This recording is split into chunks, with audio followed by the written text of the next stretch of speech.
امام احمد بن حنبل مجتہد مطلق ہیں، ایک مرتبہ سفر پر جاتے ہیں، کسی جگہ مغرب کی نماز ادا کرتے ہیں، ارادہ کرتے ہیں ابھی یہاں آرام کروں گا، عشاء کی نماز کے بعد پھر سو جاؤں گا۔ ایک بابا جی آتے ہیں، انہوں نے کہا بابا باہر نکلو، میں نے مسجد کا دروازہ بند کرنا ہے۔ جس طرح یہاں پر بھی ہوتے ہیں نا مساجد میں، کمیٹی والے پریشان ہو جاتے ہیں کہ کون آ گیا، کیوں آ گیا، اس کو تنگ کر دیں۔ تو وہاں بھی ایک بابا تھا، اس بابے نے یہ نہیں جانا کہ احمد بن حنبل ہیں، اپنے وقت کے مجتہد مطلق ہیں، ہماری مسجد میں آئے ہوئے ہیں۔ وہ یہ سوشل میڈیا تو تھا ہی نہیں نا، کوئی پہچان لیتا کون سا بڑا بزرگ ہے۔ اس نے احمد بن حنبل کو مسجد سے باہر نکال دیا۔ سخت سردی کی راتیں تھیں، احمد بن حنبل مسجد سے باہر آتے ہیں، گٹھلی اٹھاتے ہیں اور دیکھتے ہیں کہ ایک تنور پر ایک نان بھائی روٹیاں پکا رہا ہے۔ امام احمد بن حنبل رضی اللہ تعالیٰ عنہ وہاں آگ دیکھی، شدید سردی تھی۔ نان بھائی سے کہتے ہیں کہ مجھے اگر تو اجازت دیتا ہے تو یہاں تیری آگ کے پاس بیٹھ جاتا ہوں۔ اس نے کہا اللہ کے بندے بیٹھ جا۔ احمد بن حنبل وہاں پر رات کے وقت بیٹھ گئے کہ اور کوئی جگہ جانے کی تو ہے نہیں، یہاں بیٹھ کر آگ کے پاس بیٹھوں گا، کچھ آرام کر لوں گا۔ لیکن دیکھا کہ وہ جو نوجوان نان بھائی تھا نا، تنور پر روٹیاں پکا رہا تھا، وہ ہر وقت استغفر اللہ پڑھتا، استغفر اللہ پڑھتا،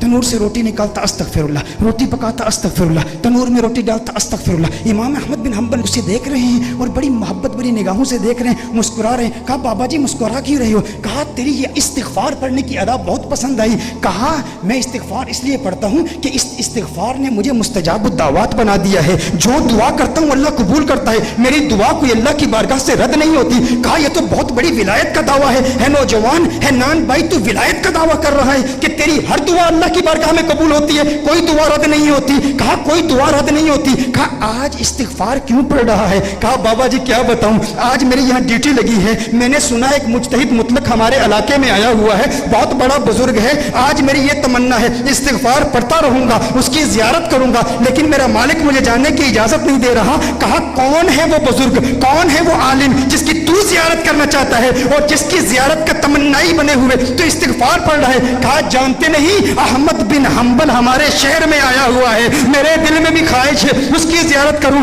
کہا سینے سے لگ جا، تو واقعی مستجاب الدعوات ہے، دیکھتا نہیں احمد بن حنبل آج خود تیرے پاس آیا ہوا ہے۔